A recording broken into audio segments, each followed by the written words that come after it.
if it's fine with you, I would like to chat on the opinions of Hutch and other people, and your opinion. My rhetoric flattening. Yeah. Okay. What about No, it? it is not. Okay. I'm just kidding. I'm just kidding. I'm poisoning the well. That's why I did that. Okay, go ahead. I just had to get my audience on my side. I want to come down on the other side. Everyone who has talked to you so far has said that essentially, at least that's the way I think they're framing it, it isn't that bad.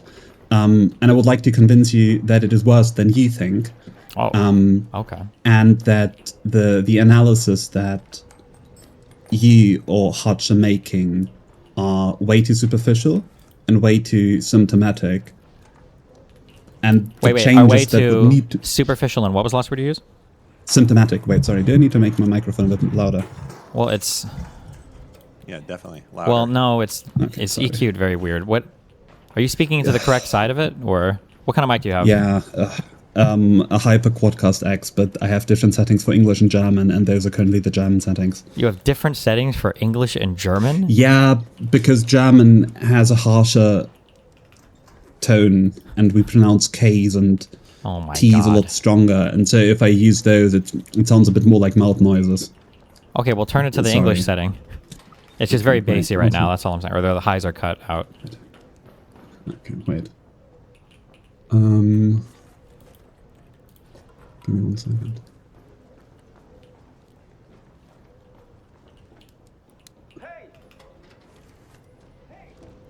Wait, does this change anything? It's not that big of a deal. Never mind. Fuck it. Go ahead. Okay, Why does it kind of sound like you're the consonants are a bit. Well, no. I'm not making funny. I'm just saying your consonant noises. It sounds like It sounds like you got like a low pass filter set at like fucking 2,000 fucking hertz or whatever. It feels like it's cut off or something. But that's okay. Fuck it. Go for it. Sorry. Okay. Okay. Wait. I'm going to like. I don't want to be overly aggressive, so please like stop me when you feel like I'm trying to be edgy or to fed post. Okay. Don't fed post. Go. How bad do you think the situation is in the United States in the sense of how, on a scale of 0 to 10, how close are we to the inevitable rise of fascism in the United States?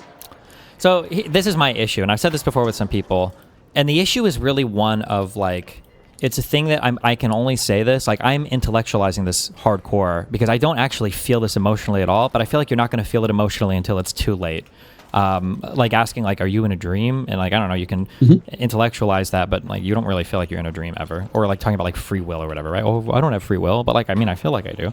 I feel like there is a chance, and when I say a chance, I mean like over 5%. So not like 70%, but like not like insignificant. I feel like there's a chance that if the United States in the next 10 years just like the democratic structure just kind of completely collapsed, that people would look at the starting point of that further back in the past than today is my feeling.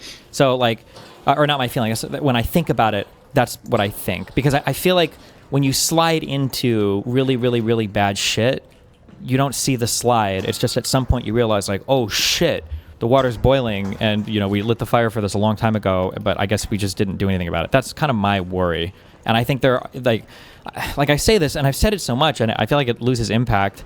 And you know, people think this so much, but you think it so much it loses impact. Like I feel like every single day, sometimes there are things happening where just like one of these is beyond the pale, and I think we've had dozens of beyond the pale moments.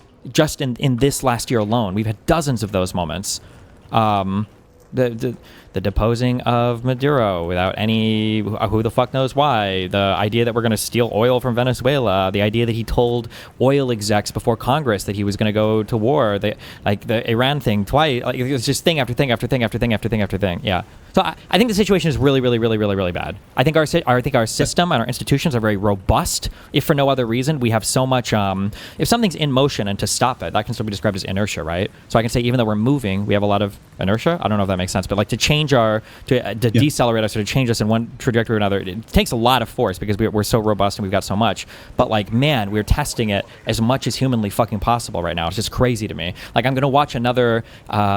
I believe it's a cabinet level hearing for this guy that's going to be appointed that the Senate is trying to confirm, who also doesn't believe in the results of the 2020 election. One of those people in a cabinet would be fucking crazy. The fact that it's all of them, except for one, I believe, is unbelievable. But yeah, so really, really, really bad. Yeah. Just to get a feeling in numbers, just to see how aligned we are, I would say we are probably at a 9.5. Okay. At least a 9. Sure. Would you agree or would you disagree? The only reason why I would disagree is because like the material conditions are not so dire, such that I think Americans could still be woken up from it. But like in terms of what the people have accomplished politically, I feel like it's worse than like Hitler on the Enabling Act front, because Trump doesn't have to try to do weird political maneuvers. He can just ignore the Congress, and Trump doesn't have to try to build a coalition to get all these people together. He already won the popular vote. So in that sense, some of the hardest things I feel when the Nazis had to try to like win support from enough people or enough coalitions or whatever else, like that is like the hard part to me, and that's already done for Trump basically. So that's really scary. So in that sense, it's like a 10 or more. But then in terms of like, it's not like we're occupied by the French or we've had to give away all of our territory or the conditions are so fucking dire and terrible. So like the material conditions aren't so bad that people couldn't be like, okay, wait, this was fucked. Yeah, so I don't know. Okay. I don't know where you would put that number, but yeah. Before I'll advance a positive position, why do you think that is? Why do you think the situation around Trump and the Republican Party currently is the way it is? We could talk for hours about this. This is one of those things where I feel like there's multifactorial things going on. The two things that come to mind the most is that one was the fall of the Soviet Union meant that liberalism broadly had no more easily identifiable enemies. And as a result of that, with nobody to fight with, you kind of just start looking inwards, and then you become infinitely self-critical, and then you spiral down into that stupid shit is one thing. I don't know how big. I would give that maybe anywhere from 10 to 50% maybe. And then the 50 to 90% thing I would say is the media environment that we live in today and the algorithmically generated like feeds that you get that allow people to just inhabit completely and totally disconnected realities from each other. I think is the second thing. If I could snap my fingers and change anything about the world that the United States exists in today to try to change our trajectory, it would be some kind of like hardcore change in the media environment, in the media world. Okay, that is a really good point because I would heavily disagree with both. Okay. I would say the fact, if we look at how since the 60s, since the 30s, political campaigning in the United States evolved. We usually, on the Democrat side, we had unions and black churches during the civil rights movement who funded the movement. On the other side, we have things like the Federalist Societies, we have the Heritage Foundation, we have even larger independent media organization as Fox News, who are basically doing their own thing, but they are not funded in the sense of larger organizations that try to grassroots build things up. Rather, they try to have explicit political goals, and those goals are then tried to be passed down from the top. I can't really tell you why that is the case. I can't really tell you why Democrats have such an issue with creating think tanks and parallel societies.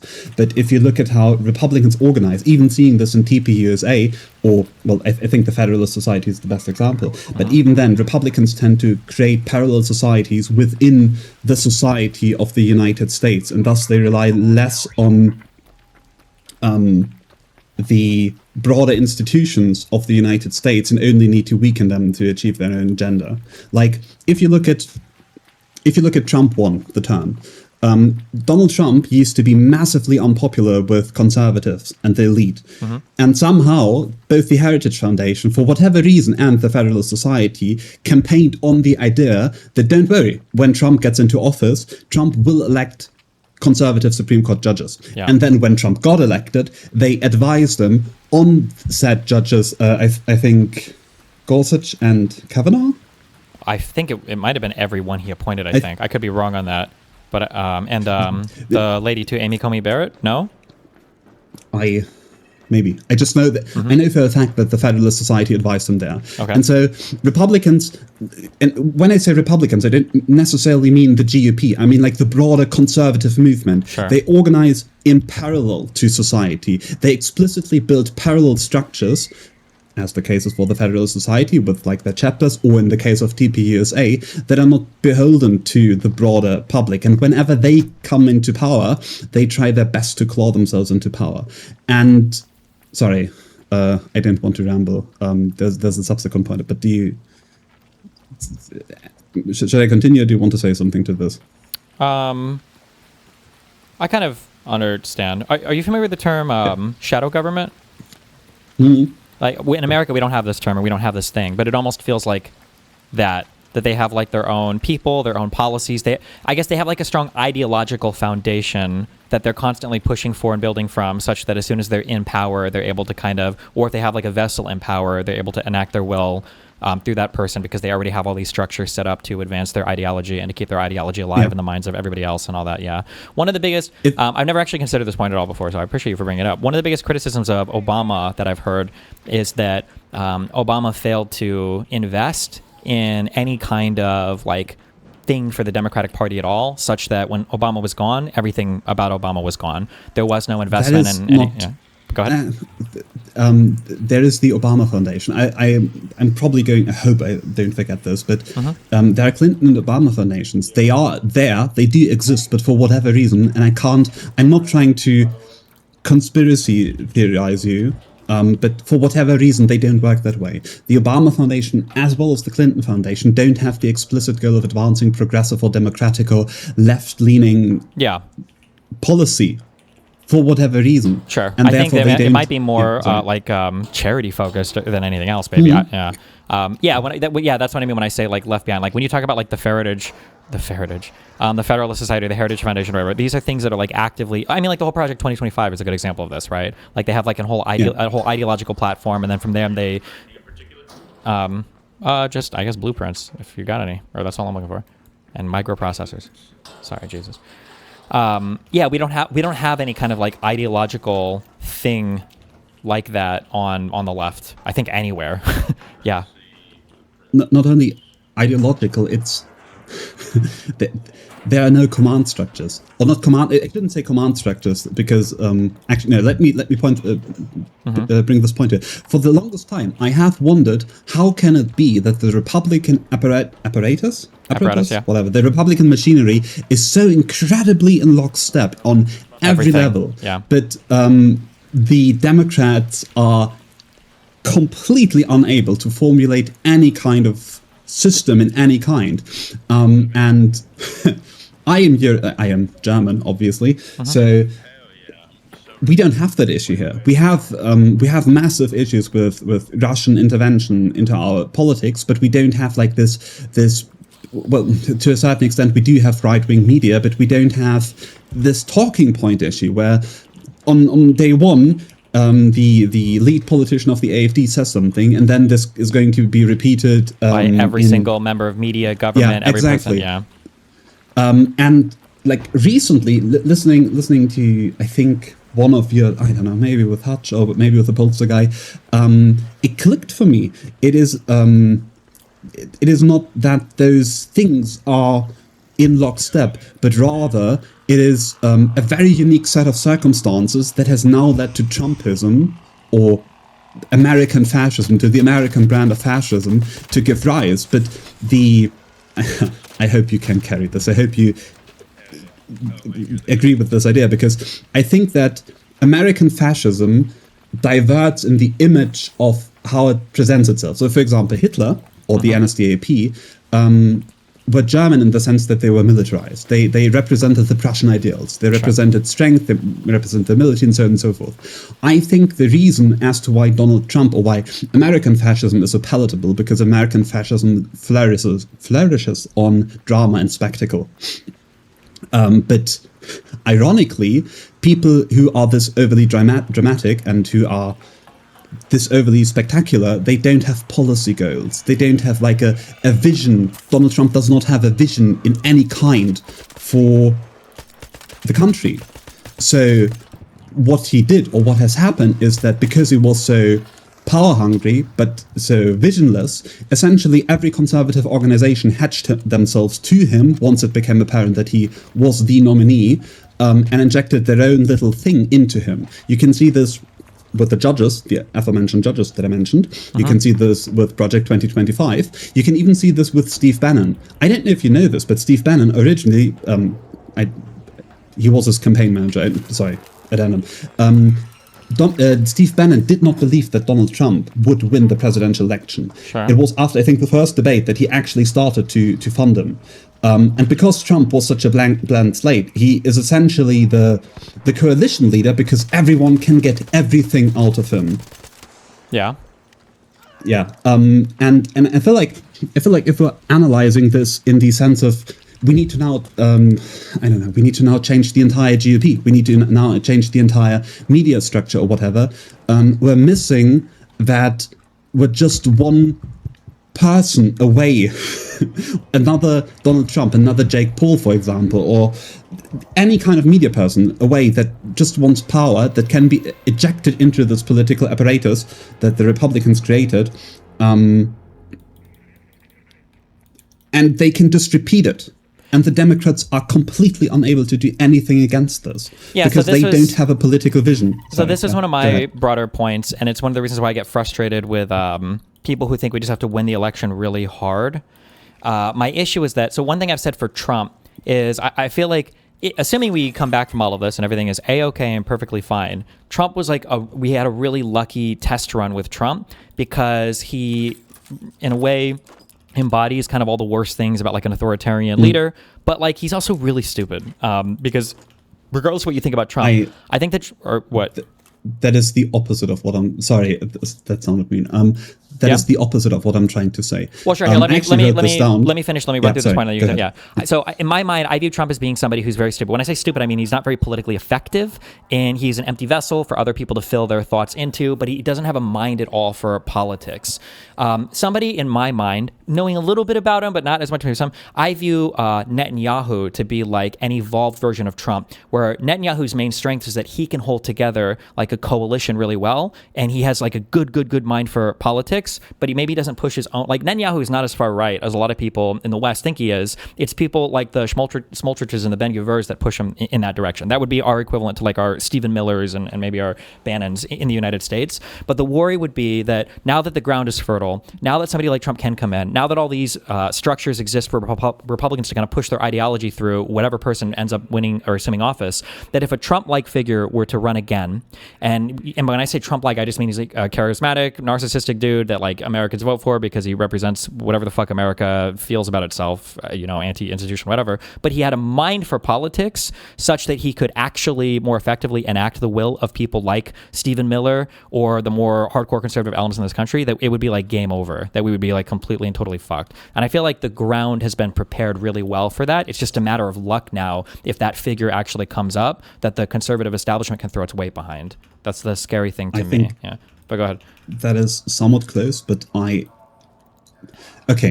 that analysis, what I'm now going to say, is heavily colored from a German perspective to the United States looking outward. But I don't think that the American people would ever elect someone like Stephen Miller or someone like J.D. Vance.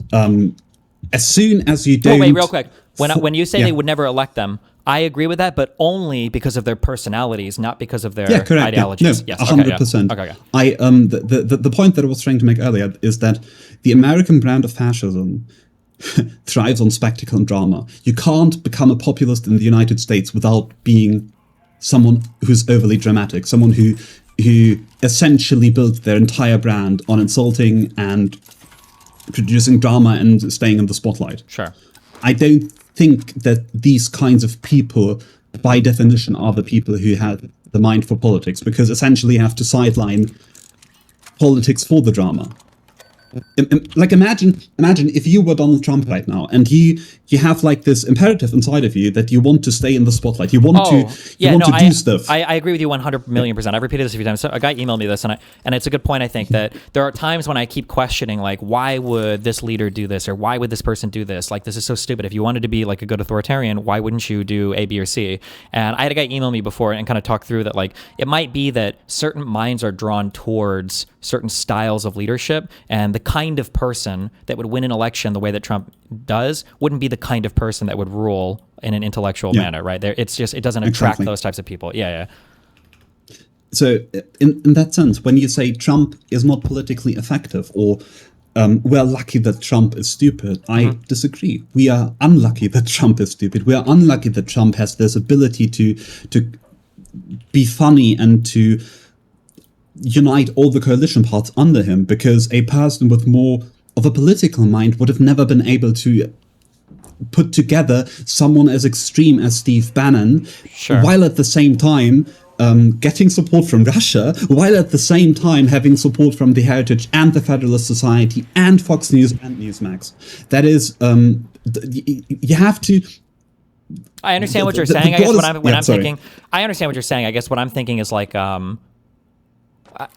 I mean, like if all else equal, if he was more politically effective, but you're talking about running things more like what traits are likely to appear next to each other. I understand what you're saying. I agree with you. I think in practice, but I feel like it would be possible to have a figure like Trump. Like I feel like the British version of this right now, just in the little bit that I've seen, I really do feel like Farage mirrors this, and I do feel like Farage is probably a better version of Trump than Trump is.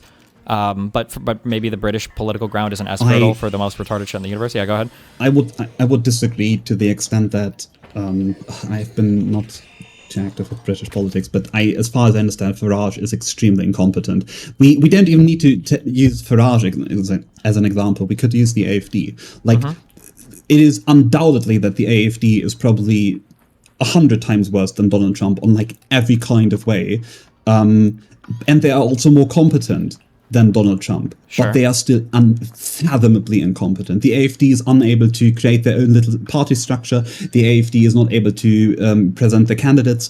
When people when the last coalition government failed, usually you would have expected the opposition to be very strongly about new elections as fast as possible, but the AfD wasn't, because they weren't able to actually present candidates. That is like the political level to what the AfD is able to. And you even Sure. see this in the Nazi Party. The Nazi Party, they project this image of strength, but they are... If you ever find the time to like look into the Nazi Party, they are not strong. They are not organized. They are essentially a backstabbing crime family that is, by some miracle... or that was by some miracle able to miracle themselves to Poland and France for whatever reason. And it's the same with Trump. It is, these kinds of leaders are always that way. They are always spectacular. And in the case of the United States, it is so dangerous. It is the most dangerous because it is possible now that other background figures can inject their opinions into him. You don't think, And is that not possible sorry. on the British level, to where Farage could be like the face of a movement that could also have like a strong ideological bend and a strong parallel organization that could, like, let's say like a whole bunch of the Tories and some of the Tory party structure ends up defecting to like the Reform People. Could Farage not be a more effective version of Trump, or is that not possible? Or is this too in the weeds for British politics to say? I have the feeling, I can't tell you why that is, I have the feeling that British people are culturally less attuned to fascism. Sure. They are attuned to national exceptionalism, but not necessarily that broad fascism. Oh. And what I would think would happen is that Farage would start governing, and essentially it would be a redo of the Tories. Even Sure. if he copies the that might be possible. One thing I worry about is I do feel like, unfortunately, like we export culture to the rest of the world. America does. I feel like we've done that a bit with kind of like the right-wing populist stuff. Now, whether that's through directly, you said no? Sorry, no. You don't think so? Okay, tell me why. Because the right-wing populist thing was always there. If you look at the look at the development of Germany. Germany was always an extremely conservative, like since the inception of the Kaiserreich, it was always an extremely conservative country. So much so that when the Kaiserreich fell and the First World War was lost, people did not want a democracy in any sense. They wanted a strong leader who did their, to a large extent, nationalistic, but also to a large extent Catholic policies, and that's it. And that is the breeding ground for National Socialism. True, but I will say, at the same time, while that's true, though, like, and this is one of the things that I don't like about how Trump has gotten so popular today. You know, love him or hate him for our German friends over in Europe. Wait, are you German? You are German, right? I am German, yes. Like, and listen, I'm not a Nazi defender, but like, I think there were understandable reasons why at the end of World War I, if you were a German, you feel like your shit is fucked. Right. So like, I can understand that was fertile ground, on the economics, almost like a decade of hyperinflation, and then all the other things after World War I can understand why that feeling would exist.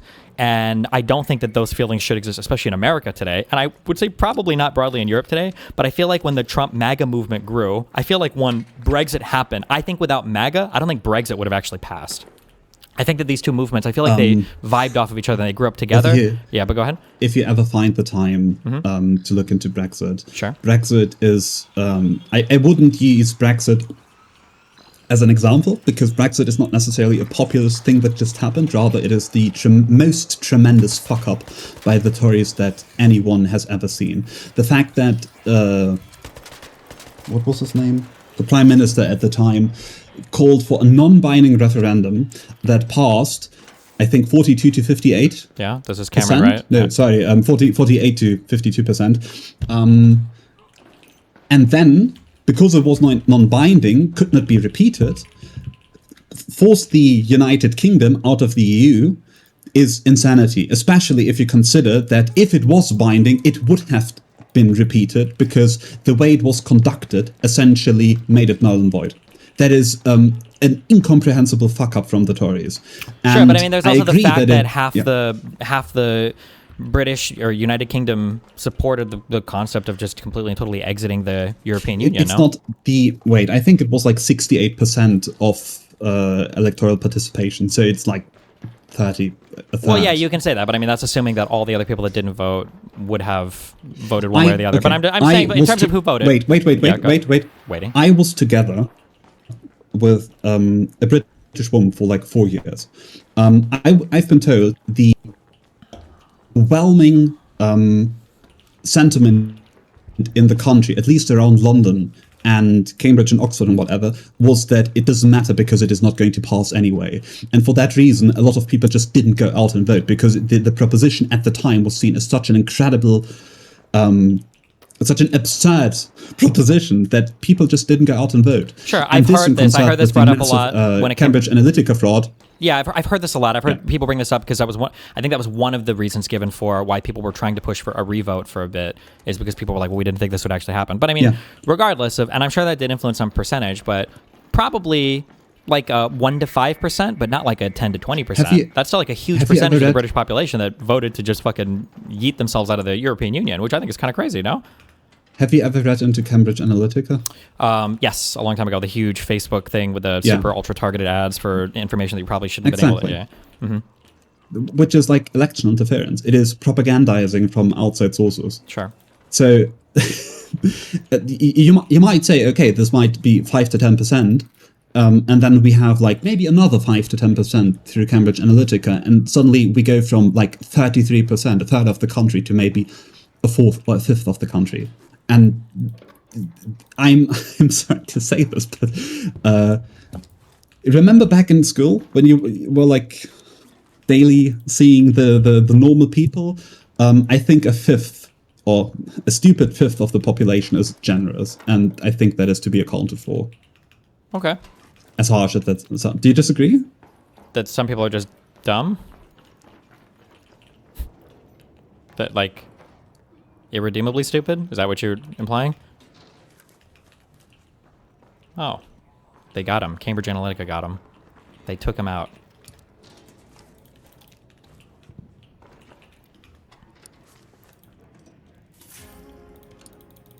Hello. Hello. Well, look who's Sorry, back. I think the Russians. Oh, could be them too, yeah. Yeah, the Russians. I hope it's stable now. Sorry.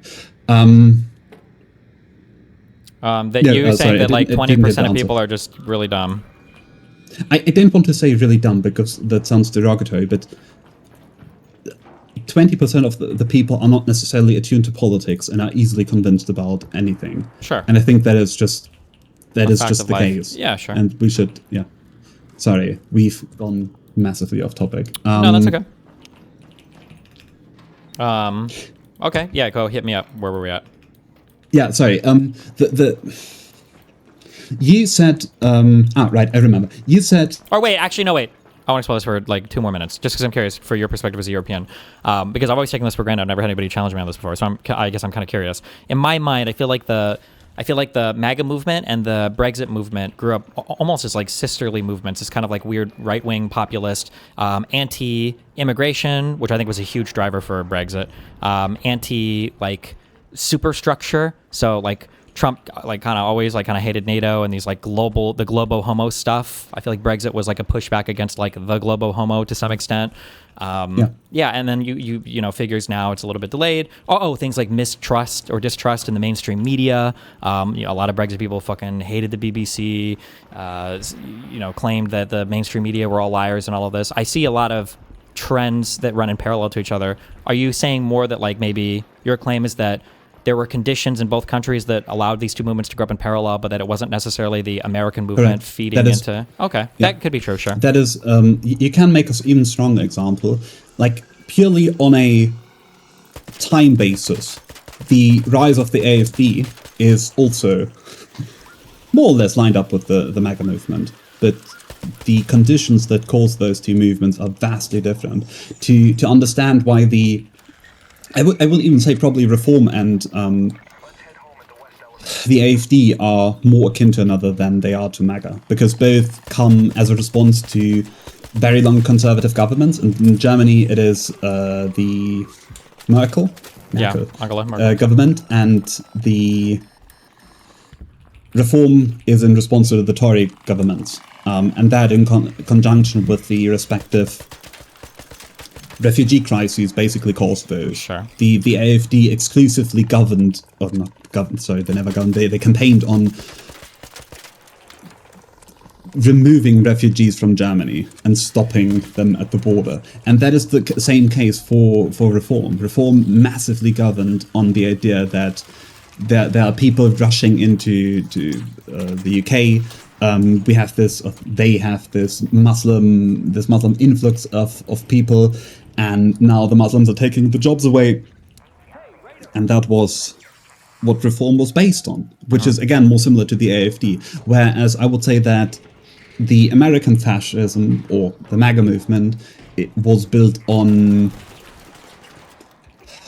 I would say, like the disenfranchisement, or the feeling of disenfranchisement that many probably felt at the tail end of 2014. And I feel like, again, I'm looking at this from the outside. I'm looking at this from the outside of someone who like consumed way too much US media at the time.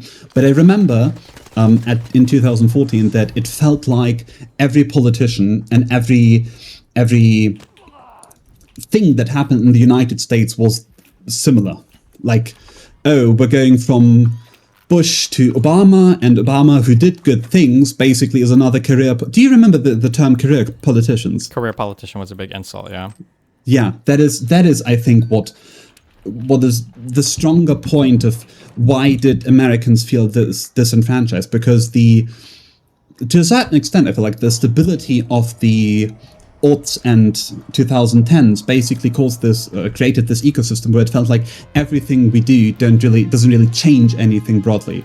And on one hand, we have like this Democratic Party of Obama, and on the other hand, we have like this Republican Party of someone like Mitt Romney. And I think, at least that's the way it was marketed to me on my YouTube algorithm.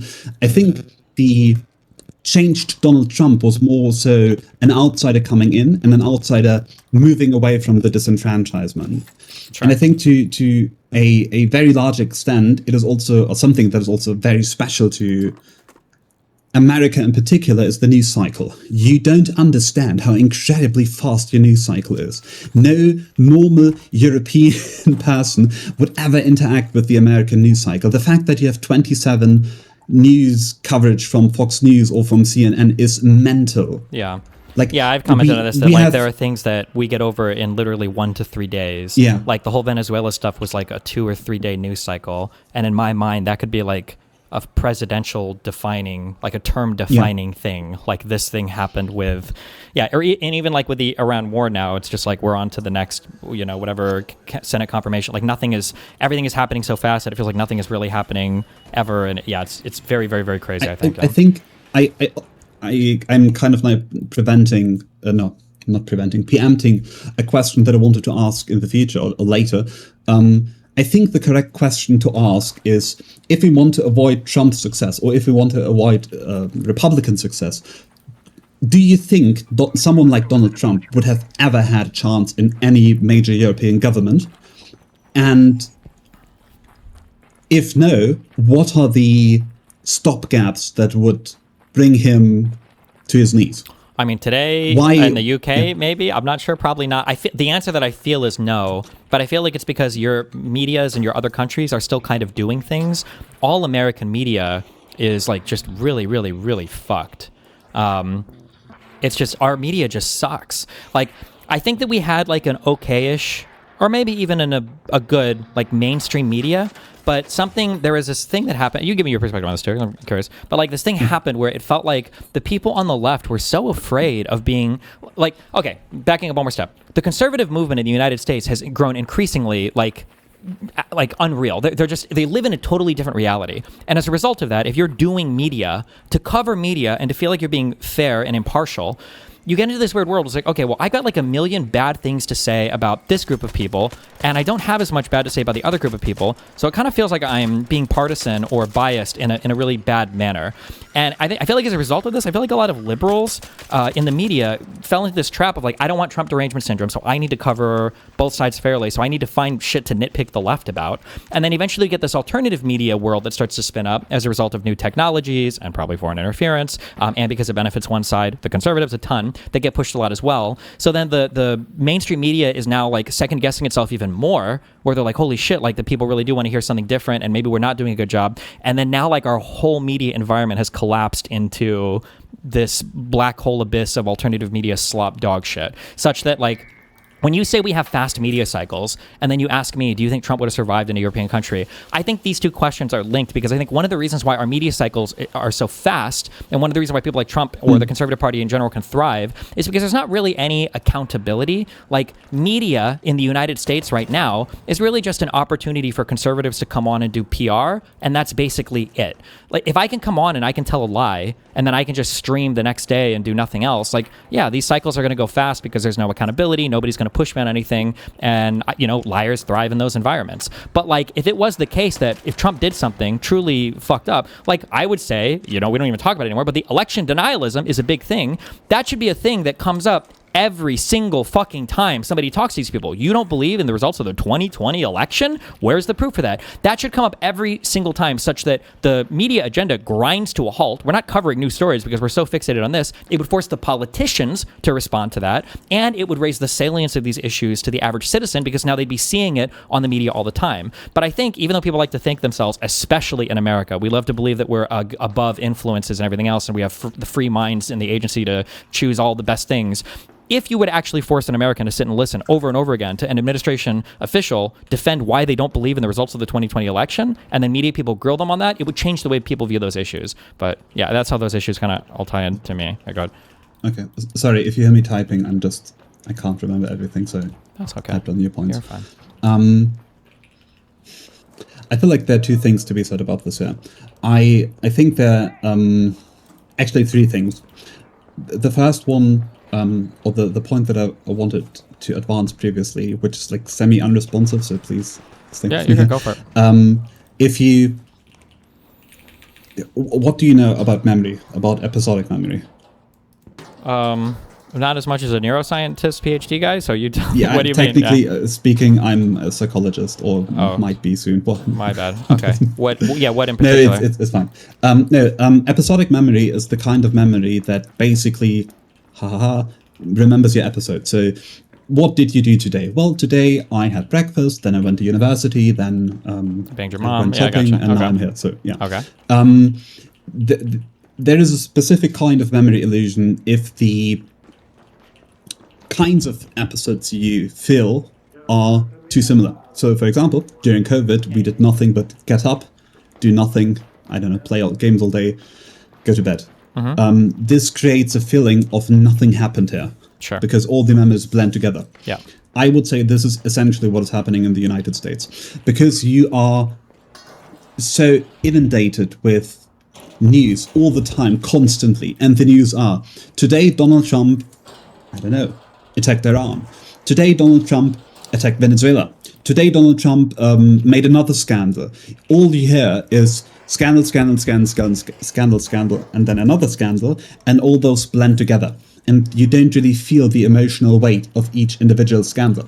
Whereas, on the flip side, if you look at how the scandals on the Democratic side are handled, for example, the Benghazi emails, this one particular thing had been judged throughout Fox News, throughout Newsmax for like years, at least a year, with nothing but Hillary's emails and the things she deleted. Yeah. And that is, like, the magnitude is, like, it is really hard to illustrate this well, because essentially what it does is it creates an impervious shield for Donald Trump to do whatever he wants, because the news cycle on his misdeeds moves so fast and no one ever focuses on this. You say the Democratic media should have been more objective, I'd say. They should have said what Donald Trump is doing should have been forefront and center, that what he's doing is bad. But what would have happened is the same. The result would have been the same, because it would have been, you open CNN, you look at CNN, and what you see is, today Donald Trump, I don't know, hit a child. The next day he hits a dog. The day thereafter he invades Venezuela. And the feeling the viewer gets is just this feeling of sameness. I don't have anything against Brian Tyler Cohen, for example, but if you look at his YouTube channel, I've heard that. it is nothing but today Donald Trump end of did the X, Trump administration, and today the worst thing ever, and Trump is over, and the legal, Yeah, and the fact that you always do the same and the same and the same creates this semi-permanent issue of Trump in the back of your memory, and you never get to attach any emotional, I don't want to say understanding, but any emotional gravitas to it, because it is a constant stream of Trump did this, Trump did that, and that allows him to basically navigate away from any kind of consequence. Sure, although I will say, well, I guess now it's who's putting the cart before the horse or whatever, because I agree with you, but so you're saying that the constant stream of stuff allows him to get away from consequences. In my mind, I have the causality reversed there. I feel like because there are no consequences, he's able to get away with everything. Like, if these things had stronger... Disagree. Well, yeah, clearly you do. So I'm putting out my point. Yeah, you can tell me why. Yeah, because I feel like if there were consequences for any of the things that he was involved in, there would be a greater fixation on the particular thing, whatever it is that we're talking about. But similar to I've done this in a few debates, or I do this sometimes on Twitter, or like the probably most famous example, I guess, is on Jubilee. Did you see the Jubilee where I argued with the 20 conservatives or whatever? Maybe. There's a woman says something about like, oh, like, why would you say this? Like, aren't you or doesn't this make you sexist or whatever? And I'm and you said yes. I am 50% of the time or whatever, right? Because I don't give it a big response. They move on from it. They're not going to sit there and harp on something where it seems like I'm not reactive to it. And on the conservative side of things, in the media in the United States, the conservatives, they don't react to anything, but also because they're not like forced to react to anything. And so if you don't have to react to anything, then when the left brings something up, the conservatives shrug it off, the left sees them not reacting, and then they don't have a way to make it more salient to the population. So then they have to move on to the next thing, assuming, well, maybe this will be the thing that people will have a greater degree of care about, but they don't, because there's never any consequences tied to any of the things that are brought up. Yeah, but you think that those are reversed. You think that there are no consequences because there are so many bad things. Okay, go.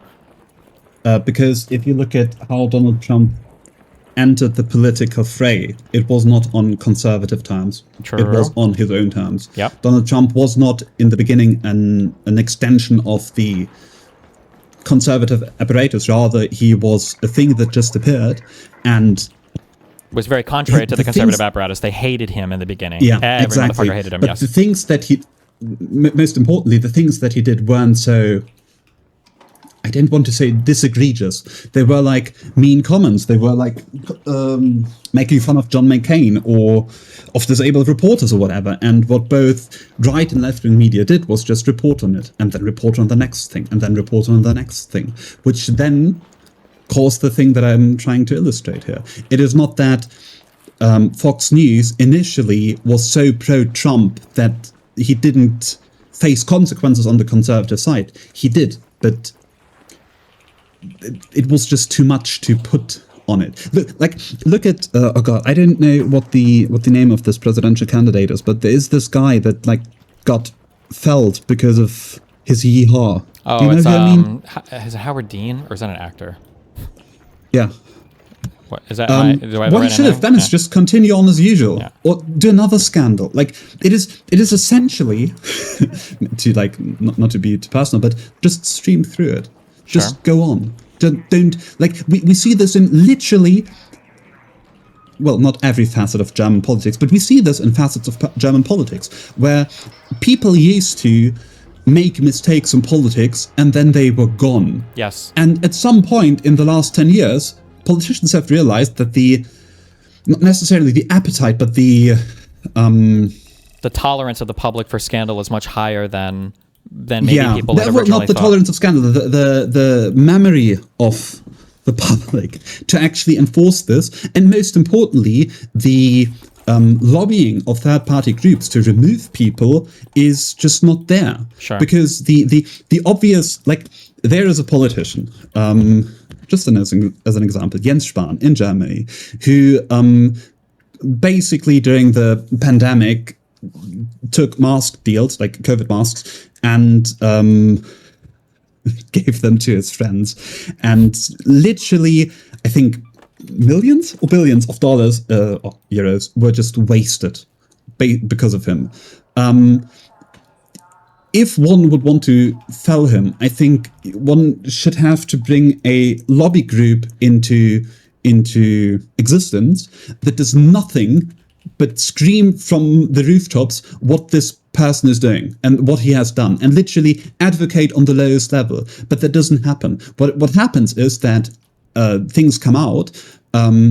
He gets invited into a talk show once or twice, and then suddenly Trump kidnaps the Venezuelan president, or suddenly I don't know, another big thing happens in Germany, and people forget because the next big thing is now important. Sure. And there's never any time to actually focus on those things. And when those things get focused on in the Bundestag, because he's the coalition, not the coalition, but the leader of the people of the Conservative Party within the Bundestag, he has the power to manipulate events to his favor. So there are never any consequences, and that is not necessarily because yeah, sorry, go ahead. Or finish your sentence. That's not necessarily, you said there are no consequences. That's not necessarily because... That is not necessarily because there are no consequences on an electoral basis, but rather because the public is factually not equipped, or not only the public, the entire system is not equipped to deal with these many issues at once. Essentially, imagine you're doing a robbery and you would have your trial, but in the time you have your trial, you do so many other robberies that the justice system can't prosecute any individual robbery because they are bricked up because of the robberies. That is essentially what is happening. So here's my question, I guess. I actually see, and I hate this, I've said this for a few years now, and I think it's true, that it really does feel like the YouTuber influencer world is kind of the way that I analyze politics today. I feel like there's a ton of crossover in terms of capturing attention and everything. It is the correct analysis, yeah. How is it that there is such an asymmetry sometimes on the ability for one side to fixate so much on particular things? So I'll think a personal example and then a political example. So personally, there's this term that people use online, obsessed. So if I cover Hassan stuff, sometimes people will say you're obsessed with Hassan, or just that, right? You're stalking. He sometimes uses the word stalker, but so that's a common thing that his audience will say, or people on the left will say if I tweet about Hassan or say something like that. Meanwhile, when Hassan talks about me, he will bring up just the he will tweet at or tweet about people that are so minor in my I don't want to say my orbit, but in my area, I guess, it's like the only possible way he could know about these things, or if he's either following me much more closely than I would have ever imagined, or if there are people feeding him information for him to interact with. So like him interacting with logistical tweets or supporting or attacking people like Pisco or Hutch, like not to take away anything from those people individually, but like this is almost certainly because of their connection to me, you know? So like as a personal example, so he's able to do that and always beat the like obsessed allegations. Like nobody's like seriously levying this at him. I think when he levies it towards me, he knows it's not a serious accusation, but it carries with his audience. And then when I think of like, so that's like a personal example. And then on the broader political example, if you try to bring up like J6 to conservatives, usually they're like, move on, bro, move on. Who cares? Like, move on. We're over that. Move on, move on. And they've been saying that for years. Meanwhile, Hunter Biden and Hillary's emails these were news items for like half a decade. How that is a long? really good question. Yeah, so why the asymmetry there? How are they able to do this over and over? Trump the other day brought up one of the oldest Hillary conspiracies from 2016 about flying planes of cash to Iran. They were able to bring up that all of these debunked, never proven, whatever conspiracy. Yeah, why are conservatives able to hyperfixate if they? Because in my mind, right, we were just talking about. I would want to talk about like the Venezuelan thing. That should be like a career term or maybe a whole presidential defining thing, Maduro. But for Trump, it's just another day in Trump land. Meanwhile, they can talk about Hunter Biden for 5 years. Yeah, why? Go. I kind of already answered this. It is the parallel structure. The fact that conservatives have built an apparatus. Okay, wait, go. I understand that answer. Go one level deeper. Why are they able to build that apparatus, but the left, I guess, wasn't or hasn't in the United States at least? And then is this repeatable throughout all of Europe? It is repeatable for the Democrats, but or no, what I'm asking is like, is it the same through all of Europe, where the right is able to do this in every European country, but the left isn't, or is this uniquely an American issue? Yeah. That is, I only have like 3 countries for this. I have the UK, I have Germany, and I have the US. And from what I've seen is that this is a uniquely American issue. Okay. I can tell you I can descriptively tell you why that is. Namely because historically speaking, the Democrats' organization level was focused more on grassroots movement and was focused on unions and black civil rights movement churches.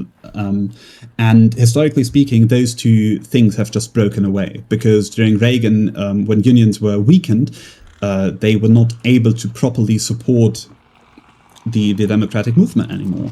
And when with like the advent of a more secular United States, the black churches lost their influence. And most broadly speaking, I'd say there's just no structure on a grassroots level that supports the democratic establishment. Conversely, the Republicans, for whatever reason, they decided at one point that they want this institution, and they built the Heritage Foundation. They built the Federalist Society. If you do you know the Democratic Alliance? No. For example, I can't quite tell you, for example, why. So in the 2010s, I think, the Koch brothers funded both left and right wing organizations, but where the right wing organizations were somewhat strong, the democratic organizations were not, and they basically fell apart. Which, for example, the Democratic Alliance. I can't quite tell you the reason for this beyond there are historical reasons how there are historical structures how Democrats were organized, and those basically broke away and never got replaced. Okay. That is an extremely unsatisfying answer, but that is the level of analysis that, not the level of analysis, the level of action that needs to be taken. If we actually want to change things, we need to change those parallel organizations. I would say it must be fundamentally changed on the Republican side. It can't be that the Republicans are moving away from proper institutions. Alternatively, the Democrats need to build these institutions. But the fear that I'm having is that with democratic institutions, Trump has then managed to basically drag down the entire United States into 2 fascist parties. Because something that never came up in like imagine we are now Gavin Newsom, the two of us, and we want to create our perfect democratic vision for the United States. And somewhere along the line, we just turned fascist. We just completely abused the system as is. We remove all the judges. We put in our own judges, and we basically turn into tyranny. So what then? Well, I mean, there has to be a way to reset things, right? Like, we know this is Yeah. possible. Well, I do. I don't know about you guys, because our revolution was like that, right? We had our huge war, and then we had a president that people for a while feared maybe would become our next king, and then he didn't. He, Washington, Yeah, but the next president that came, is- and yeah. So, I mean, like, it is possible. Right? It's I been, don't know why current people are this bad at politics. I don't know why the United States produces this many, or used to produce this many important statesmen. Well, I think If- I think part of the issue is that this sounds so fucking elitist, but I don't care. Politics began to encompass so many more things in the United States. It allowed people who have no business being involved in politics to become like majorly influential in politics. So the biggest example, I think one of the best tweets I've read like of all time was that right now the entire world is paying the price of Joe Rogan basically becoming interested in politics for the first time at 52 years of age. And unfortunately, there's a huge degree of truth to that.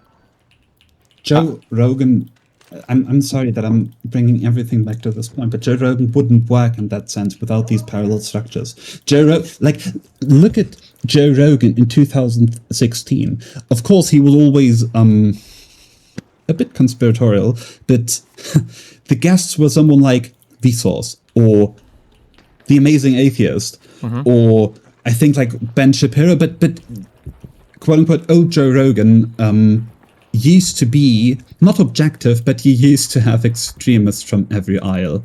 Sure, but he also used to and then he used to have a real Yeah. mind too. Like, I used to think like, oh, well, maybe he was just like a kind of like a Bernie bro. He was always like an anti-establishment guy, and so he just got drafted from one anti-establishment thing to another. But if you listen to the old Joe Rogan stuff, he actually kind of seems like, this sounds so sad, but like an ideal world of what I would want Joe Rogan to be. And that like he had a lot of different people on, but he had like a critical mind and he could evaluate ideas and not just like stumble upon things accidentally. He would like walk through like a whole rational thought process and everything else. But like so much of that has just Okay, completely when and why did disappeared, that change?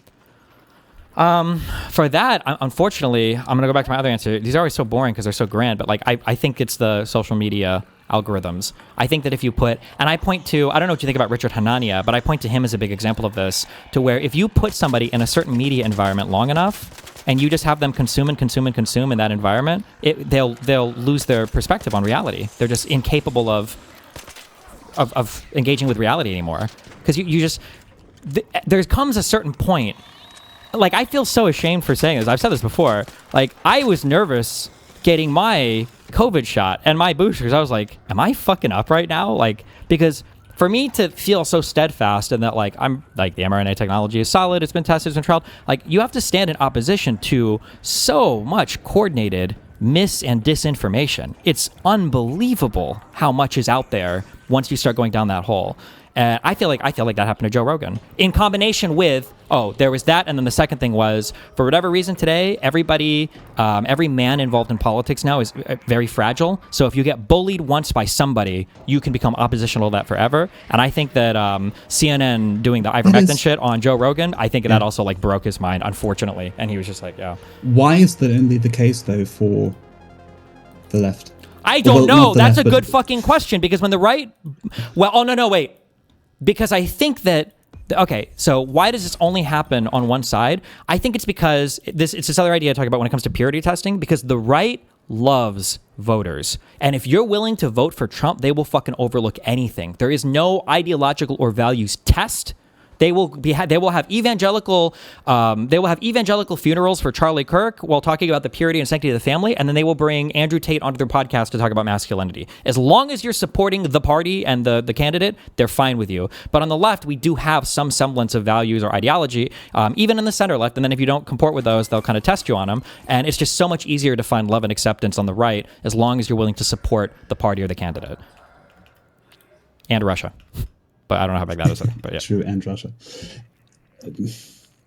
I would say that the right has a better recruiting structure. If you like, in an ideal world, let's say we had like a way to simulate this. And we have Joe Rogan, and then we create a sample of 1,000 Joe Rogans. We say both the right and the left are disorganized in the sense that there's no ongoing system to recruit pundits into one or the other thing. We should have more or less an equal amount of Joe Rogans on one side, because the right, especially under Trump, continuously insult everyone who's not loyal. And we should have another equal side on the left, because CNN or whatever also indirectly insult them. But what we're seeing is that quite literally everyone gets insulted once by the left, and then suddenly they are right wing, or they get insulted like 10 times by the right, but they don't move their position. Another thing, I'm just supporting you. Can't, just supporting what you're saying. Sorry, also, and then you continue on. Yeah. This is also true when it comes to quote unquote loss of trust. That if on the left, if Fauci makes one bad mask recommendation, which I don't even know if he did at this point actually, because every time I go back, I'm like, wait, did he ever? All of their children are Ivy League educated. They're Ivy League educated. Like, they're saying one thing, but they don't really mean it. But I think they've said it for so long. Now the conservative voter base, they actually unironically a lot like a critical mass started believing it, and then very quickly all of the actual political elite had to switch as well. So now you've got these actual retarded like political media figures who are actual retards that the Republicans before were just pretending to be retarded. What's that quote or whatever? Like anybody that gets their laugh, any comedian that gets their laughs by pretending to be a fool will eventually find himself in good company or something like that. Yeah, basically that's how I feel. Yeah. So basically, like. They kind of manifested it. Basically, yeah. The behavior. Yeah. Okay. Like if you listen to like Rush Limbaugh and all these people, these were like elites of society. But like Rush Limbaugh and all those guys would constantly talk about how like the Dems want to use the government to control your life, and the government and the government and the government and the government, and they would say these things. And like I don't really know if they super 1 trillion% believe these things as hardcore as they pretended to. But now like people like really do believe these things, such that like I haven't looked it up, but even without looking it up, my guess is that when Rush Limbaugh got cancer, he probably walked his ass to the fucking doctor immediately without question, is my guess. But then you have people like Scott Adams who actually ate the horse paste for a month or two and then died like retards. So I don't think that would have happened in the past with conservative elites. But now like when I say elites, I guess I just mean the heads of the party. But now like the conservative heads of the party are actually retards. Yeah. But why then is the voter base so much more vigilized? Like, why are they so much more on board with being retarded? Yeah. Because I think that I'm gonna die. Yeah. I deserve to die. Don't we all? Safe pocket in my mind. Because I think that I don't think people realize like the impact. I don't know if conservatives realized, like, I don't believe in crypto bullshit messaging. I don't think that's possible. When people say like, this guy's messaging this, but he's going to secretly change up all of his shit or whatever, I don't think that in real life, I don't think that happens. I don't think a person is sophisticated enough to do that, to have a guy like secretly message on some things, and then when they get in office, all of them are like, oh yeah, we all tricked you, ha ha ha. Like, I think people just like follow the leader. I think that Republicans were kind of sort of doing that, and then eventually the voter base turned into actual retards, and then the Conservative Party, I think, was actually legitimately surprised. I think 2016 and 2022 kind of were big examples of that, where the Republican establishment were like, how the fuck are you guys supporting Trump? Are you guys crazy? This guy's fucking horrible. And the Republican establishment are like, bro, Tea Party, anti-institutional, like corrupt politics. What do you mean? Like, that's exactly what we believe, you know? A personal example of this personal cultural thing is I know so many conservative women that have grown up to be basically like fiercely feminist. They wouldn't call themselves that. And almost universally, all of their parents end up being really disappointed because they're like, why don't you have a husband at 21? Why don't you have children yet? Or like, where's your like kind of traditional life? But like all of these girls, when they were growing up in these conservative households, all of their moms were constantly telling them, get a job, you go to school, get a job, get educated. You don't want to rely on a man for fucking anything. You don't want to be a slave to some fucking loser guy. And then when they grow up that way, then their parents are like, wait, why aren't you like super trad conned out? Where are all these weird, independent, feminist, whatever bullshit ideas coming from? Yeah. But I just don't think they realize like what they're selling to them. Yeah, go ahead. If I may rephrase, what you're saying is essentially there's a disconnect in what is wanted on a personal level, for example, for the parents. They want the best for their children, but they don't realize that the quote-unquote best colloquial advice is in contrast to their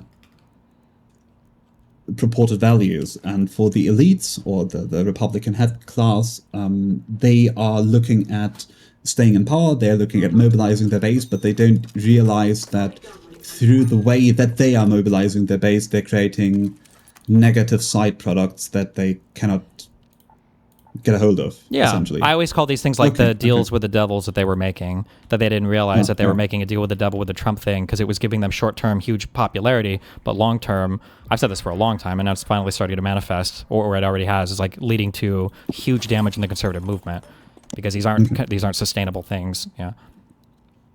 Do you... Sorry.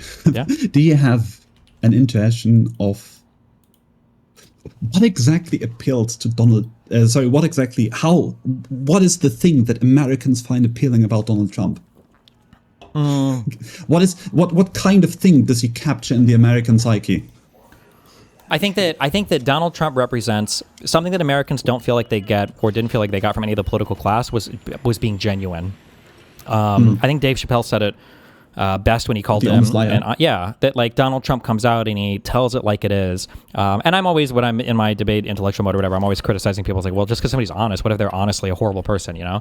But I think for the average American person, an honestly horrible person was fine because in their minds, all of the political elite were horrible people. They just lied about it. So if somebody wants to be horrible, at least if they're going to be honest with you, at least you know that you're on the same page. They're treating you like an adult. And I think that Donald Trump sold that idea and vindicated in a lot of people's minds, like, oh shit, all these politicians are corrupt and are horrible. And here's a guy who's both an elite, so he's interacted with them, right? How many times did Trump say in 2016, I was at their wedding, you know, I know all these guys, I've talked to all these people, Hillary Clinton, I was back there and everything, right? But then is also willing to criticize them at the same time. So you felt like you had like an insider and an outsider simultaneously that was validating all of the bad beliefs that you had about politics at the same time. It was just like the perfect storm of that. And then he's also like decently funny and entertaining. Like Trump's business is being a business, and Trump's brand was having the brand of Trump and being the guy in The Apprentice. Like this is where he made his money. So yeah. I understand, but I feel like this kind of honest liar character would not fly in other countries. Probably And I not, wonder but I what think is it- that in America we're a little different culturally there, I think, yeah. Yeah, no, exactly. But what is the cultural part that makes this possible? Do you know who Stephen Fry is? Yes. Stephen Fry is an interesting thing where he's talking about the difference between American comedies and British comedies. I think one of the things he points out is that like in an American in an American comedy where you have a guy who's kind of like down on his luck or is trying to whatever in life. Even in the guy who's kind of a loser, he's still like a wisecracker. He's a funny dude. You kind of want to, like, you sympathize and empathize with his struggles. And by the end of the movie, generally for American comedies, he's usually got the hot girl, he got the good job, he got the money, he did something to better his life.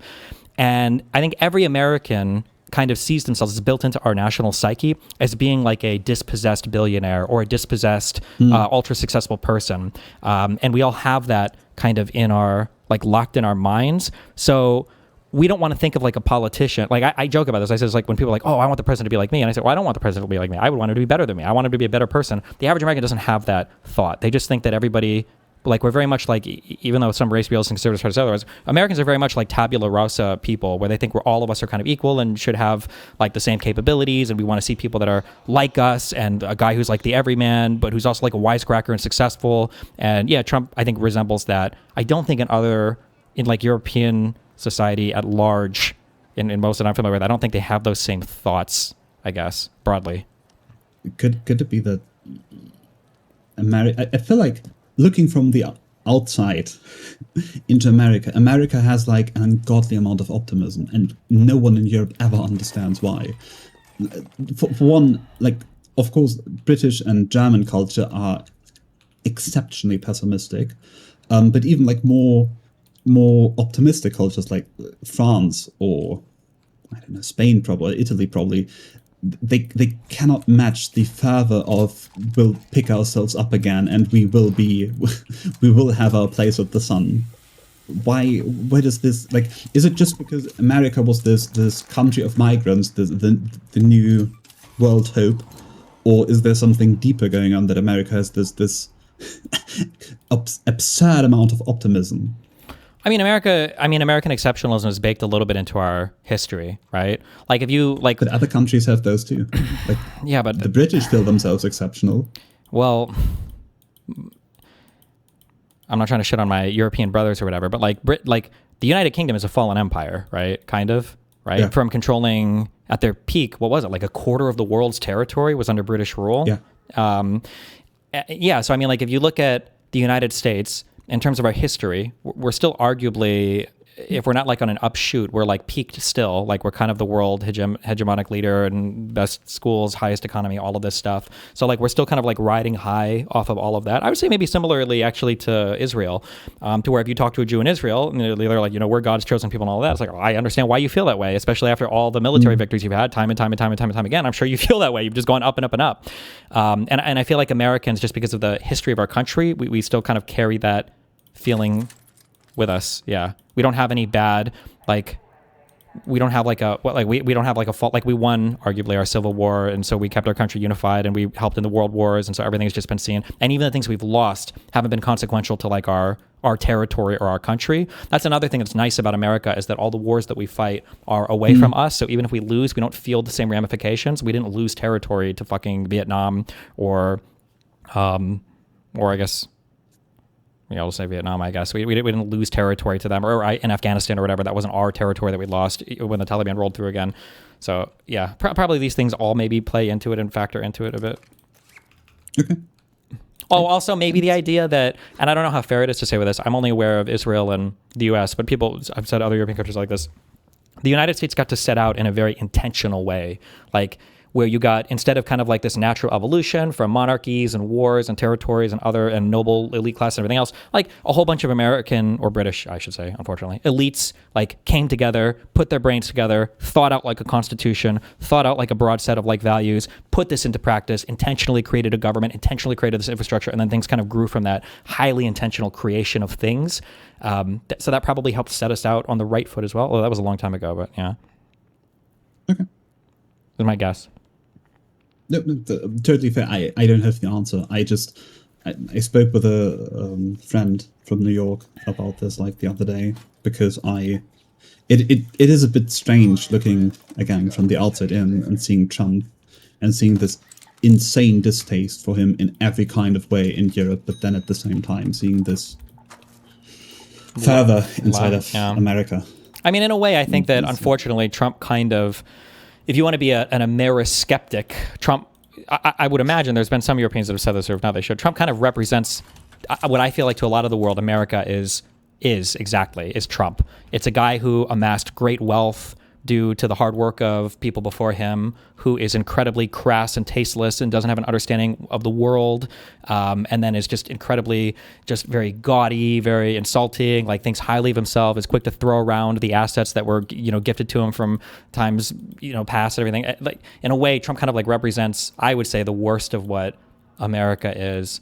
But I guess to some people who view, the idea that anybody could become super wealthy, or even though he came from wealth or whatever. I don't know. In a way, I think Trump kind of embodies the worst traits of America, but depending on how you look at it, the worst traits of a thing can be the best traits of it, like toxic masculinity, like a guy who beats the shit out of everybody. Some people are like, oh, that guy's super fucking cool. And other people are like, oh, that's kind of weird.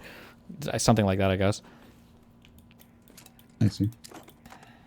I'll think about that when I read up on Sure. There's a ton of analyses of U.S. culture and why America. I'm sure there are probably way better answers. That's just my Yeah, it's hard to read those because I feel like those are American centric, and those are always focused in the thing that I said in the beginning. I feel like is the most truest part to analyze this issue.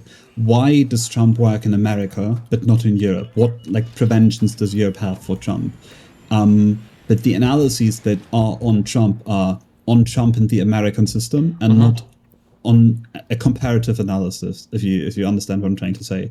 So we always run into our unfalsifiable stories that say, oh, Trump in the American system is this, that, and the other, because so and so happened. But if we then look into other countries where the same thing happened, Trump didn't exist there, and the question is why? What thing was meaningfully different there that under the same preconditions Trump didn't, or not Trump, but Trumpism didn't come to fruition there? And do you think that this is I'm drawing from internet memery now, but you're familiar with the picture where it's like hard times create strong men create good. Yeah, maybe in a way you could argue maybe America's been a victim of its own success for a long time, and that because we've been so successful and because there's so much like forward inertia in our system, like we can afford to make a bunch of really silly, stupid mistakes or have a bunch of really silly, stupid people, but it's just so hard to take down such a robust and large system that's been built that those people can kind of exist and our country still function.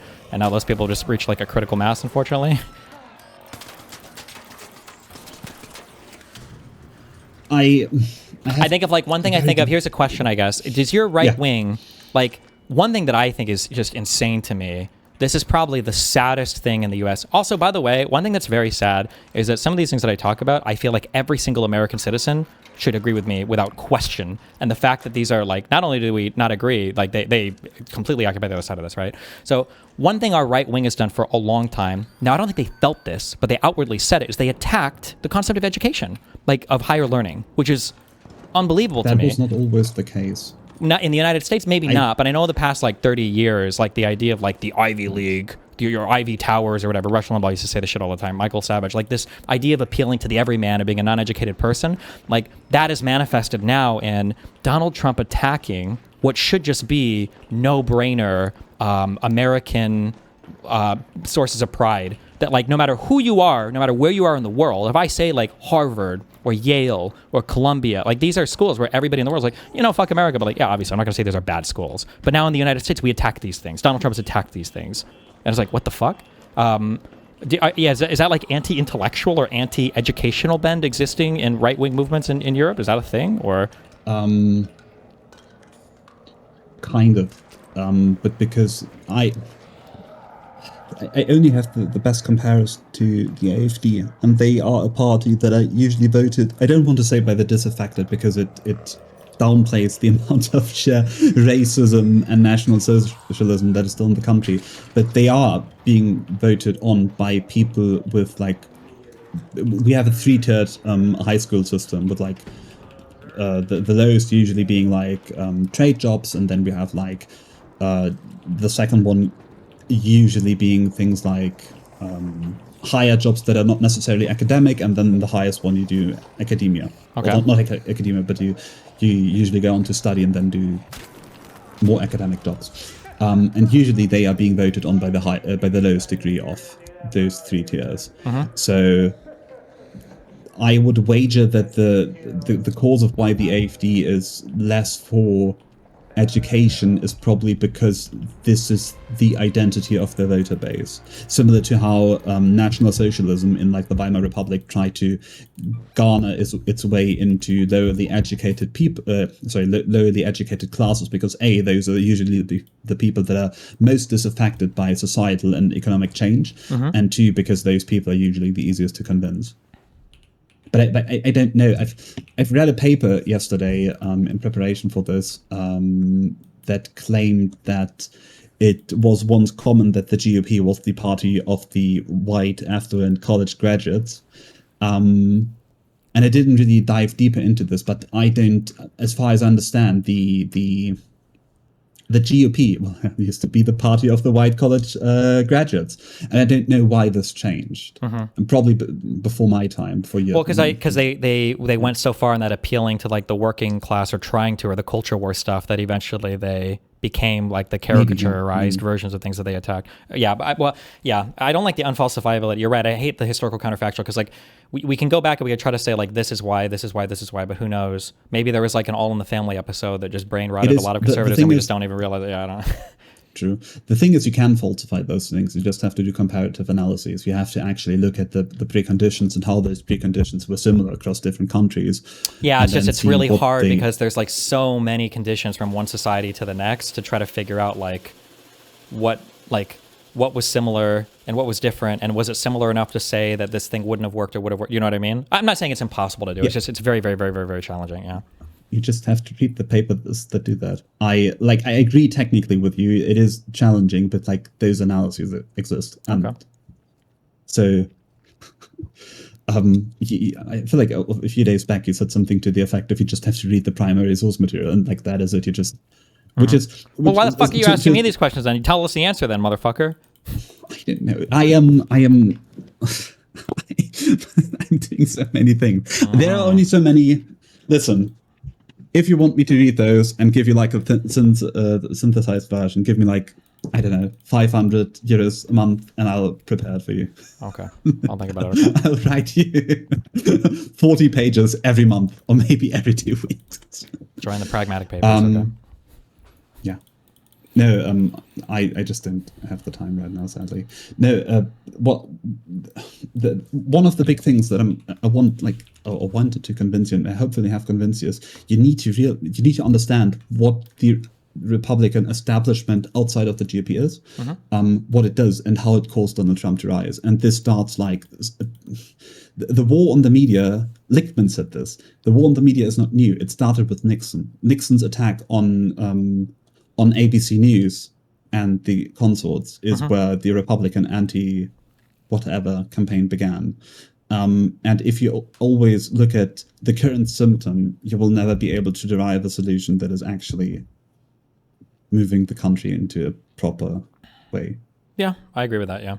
Or don't. Maybe you can't change it either. Maybe we're just on the inevitable. Sorry. No, history's not inevitable. Speaking. Of course, we can figure something out. Yeah, of course. An American says it is not inevitable. Well, because we are the changers of history. So maybe for you guys it's inevitable, but just because we're the ones. No, I'm just kidding. You're changing the gas prices. That is what you're changing. I hope you guys start working together more against, man, I'm looking for this tit for tat anywhere. European leaders need to stop cucking out to the US. Although maybe they're kind of finally doing it on this fucking... I really don't want to be pessimistic. I don't think this will ever work. What?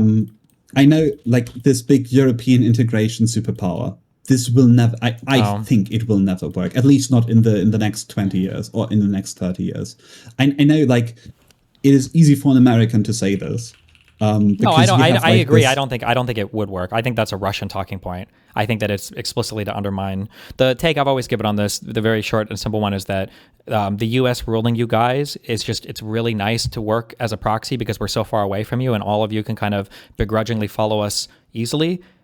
Whereas I feel like from European Union people, if I'm reading, some article or whatever, somebody grumbling about superstructures, I'm more likely to hear discontent with like Brussels than I am, with what did the White House say in DC. And yeah, I don't know, like one European country leading the continent. You guys just have so much history and bad blood and good blood and everything else is like, yeah, I don't know. I don't think not necessarily bad blood or good blood. There's a term in German who describes this. And by term, you mean 3 words that are smashed together, yeah. Sorry, what is the term? 2 words. Okay. 2 words. Schicksalsgemeinschaft, which would translate to something like a group of people, a society of people who share a fate. Okay. For whatever reason, the United States is such a thing. You share a fate in the sense of that if at least in the past, if the states at the coast were to decide, or the one coast were to decide that there needs to be a radical change in the way the system works, or maybe we need to go to war with Germany, as in the Second World War, suddenly the entire country is behind it. You might not like it, but you will do it. Imagine you're in the position of a German soldier or German person in general, and France suddenly has an issue with its military somewhere in Africa. And now because we have a European army, German military goes to Africa and supports or pushes down the insurrection there. That is unthinkable. Sure. But it is because we don't feel, not just in that, we don't feel responsible for what France does. So whatever European community there could be, it needs to be a community that has to align on those points, and that is just impossible, least because of the different economic systems. Like one point, but sorry, I'm rambling again, but we try to take Russian assets, unfreeze them, and use those Russian assets to fund the Ukraine war. Yeah. This was not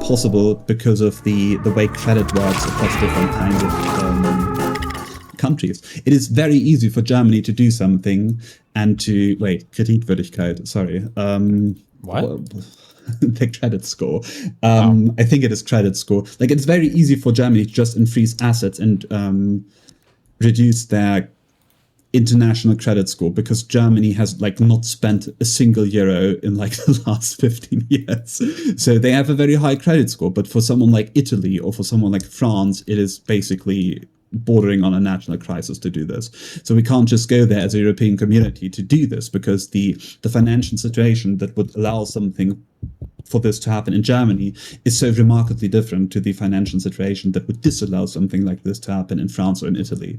And this is the issue that is like happening across multiple issues and multiple countries and multiple communities and multiple cultures. And this is kind of the goal of the European Union, right? Is to bring a lot of these things in like alignment with each other, right? So that the incentives are not necessarily like the goal of the European Union was market integration first and nothing else. And now it has morphed to this weird, we have a market, but it's also a cultural union, but also really not. And it's well, sure, it's not everything. It's not everything all at once. But like, I think the goal of the European Union was integrated such that like, or the idea was to move in the direction of kind of like the United States, right? You have a similar, you would all share a monetary policy. So. No, not at all. What was the point?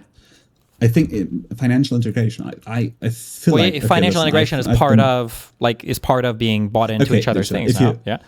If you feel like this, probably. As far as I understand, it was intended to stop in financial integration, in integrating Germany with France and the United Kingdom and so on, with the explicit purpose of making it mutually assured destruction should they fight again, because the markets are not combined and they can't like war. You can't war against the market that you are in. Sure, that's part of it, but I mean that plays into the thing that you were talking about. Like, for instance, let's say that there were some French troops or there like some French territory. Let's assume we're back in the fucking imperial days, and France owned some colony that was. France still has territory in Africa. Sure, but who cares? No one cares. It's not relevant anymore. But like, let's assume that it's a place that's like heavily generating oil, and there's like an uprising there. Well, if all of your markets are so heavily integrated with each other, maybe now it's not unfathomable. I literally dude, the save to desktop. I'm not save's coming. Stop. Let's say that you literally, like if there was some uprising there, now you'd be a little bit more bought in. You'd feel like your destinies are more intertwined there. So there'd be a higher incentive to do it. I'm pretty sure the European Union, the goal was greater integration between all these countries, not just market, but some kind of commonality of like, trade and currency and central banking and everything. But not cultural integration the way the United States. Like maybe not 100%, but I would say that like the ability to travel from one place to the other, like unencumbered or uninhibited, like that helps. No, I asked again a friend in New York if she felt connected to California, and the answer was yes, and that is unfathomable. Wait, if what? Say that again. If what? I asked a friend in New York if she felt connected to California, because those are like, as far as I understand, the farthest point apart. Sure, of course. That is unfathomable to the European mind. You don't feel connected. Like primarily, you feel mostly connected to your. Well, you used to feel connected to your city. Nowadays, you probably feel more connected to your state in Germany, and then you feel connected to your identity as maybe the identity within the states between it, but then you feel connected to your identity as German. You don't feel European. You feel like a part of Germany and a part of the culture that. But I mean, like these things in some ways can kind of sort of change over time. No, like, do you guys feel? Do you feel connected to? This might be retarded. Is Western Prussia? Germany doesn't have all of Prussia today, right? Isn't like some of it in Western Poland? Yeah. Yeah. So like, do you feel culturally connected, like to your Western Polish brethren? Like, probably not, right? No, like countries can change, borders. Everyone was purged from that. Good. Well, fuck them. Well, maybe that's what you guys need to fucking do then. Okay. I don't know who was left or not. Okay, fine. Fuck you. I agree. Germans were purged after the Second World War. Sure. From a lot of places, I guess. Yeah. I don't know what we're disagreeing on or what the source of this was. Even Austria, and like never call an Austrian a German. They don't feel like this. The time for this has passed. In the past, after the First World War, there was a push in Austria to become part of the new German Reich. That time has passed. Austria has now its own identity, and it is extremely difficult to put these things once they've split apart back together. Sure. Do you think? I Wait, real would- quick. How yeah, old are sorry. you? 26. Okay. So I guess it's harder then because you're a little younger, I guess. But like my understanding is, and I've only seen bullshit polls or whatever, so maybe this isn't that true. My understanding is that like if you were to ask somebody in their 40s or 50s, 60s, do you feel more like a member of like the European Union or like of France or Germany, whatever else? Like they're always going to identify more strongly with their country. But as you get younger and younger, people are a little bit more, I'm not trying to do the full global homo citizens of the world thing, but they kind of are more like, oh yeah, like I'm a member of the European Union and I don't identify as strongly with my country as like my forefathers did. Do you think there's any truth to that, or do you think that's just totally not true at all? I have not yet observed anything to this effect. Like, there is still, like, I remember in school that my school years were are like 14 years perhaps ago. And I still remember that 14 years ago, people were making fun of French people, and even teachers were making fun of French people. I agree that France and Germany on a political level are really intertwined. That is a good thing, but like culturally, they are extremely far apart. Sure. Yeah, I don't want to drill too hard on your example but I mean, like, because I was going to say, like, you can make fun of people, but still feel like people in California will make fun of people. And, what? Yeah, you will probably make the Arab argument, like my cousin. Oh, sure. Basically, yeah. They're like, yeah, Americans make fun of other Americans, but when Europeans are present, we're all Americans or whatever. Yeah, sure. I mean, I feel like this has happened more in response to you, the Americans changing, that there's a greater push. But I don't know. I would say the imperative again. Just like in the conversation, what, in my opinion, needs to happen is that different countries that have a similar culture should move towards greater integration and build integration for the sake of integration, not on a European basis. Like, I feel like there is Great Britain and Germany have extraordinarily similar cultures. We are both massively pessimistic. We have both very similar outlooks on the world. We both were once great powers that, for whatever reason, fancy themselves. The countries are majority white, in whatever white means. We both value order. We both value queuing, for whatever reason. Those countries could integrate, and those countries could build a greater country and build greater economic strength. But this will just not happen because the political will is not there. But this is what needs to happen for like an European integration, because there will never be similar to how Democrats will never create those structures from the top down. There will never be a European top down creation. It will always be some countries feel close to another, and then they align, and then suddenly they create greater holds, and those then ideally flourish to even greater parts and integrate more and more. Does that make sense? I understand what you're saying, but it can't be impossible to become more unified as a continent, no, right? I'm not saying that it is, but I'm saying there's a lot of on work. The current trajectory. Yeah. Like, there is, I just feel like the political will is not there. And I feel like I don't know why our politicians are the way they are, but they are not good. They are currently not advancing us into a better future. And by our politicians, I mean the conservative Sure. party in Germany. Well, because I think it feels like there's still like a general split between whether or not you want to be more globalized versus more like in your own countries. Like I feel like the right wing across the world right now is kind of on a more isolationist, more autarky I don't think so. You don't think so? I think that is a very American perception. I would say it's just not an issue in the countries. You don't think like Euroscepticism isn't somewhat of a driver of like, I mean, you would say for the AfD or whatever in Germany at all? Or you think not even close, or? Not anymore. I think the Brexit was the vaccine against Euroscepticism in Europe. You think that, like, so if you were to pull the average AfD person, they would have largely favorable opinions about the European Union or greater integration with the European Union? Like, I think they would, if you were to explicitly ask an AfD voter, eventually they would probably tell you that they want to remove themselves from Brussels. But I don't think if the AfD were to come into power, this would be the big part of what they want to do. Sure. Just because I think the political leaders have probably realized the economic ramifications are going to be so bad, but it's still stuff that would probably play well with voters, would be my guess. But Yeah, but I don't know. The AFD if the AFD ever comes to power, we'll probably start a war with France or Poland, or like you have no conceptualization of how bad the AFD is. Whatever you think is happening in the United States is like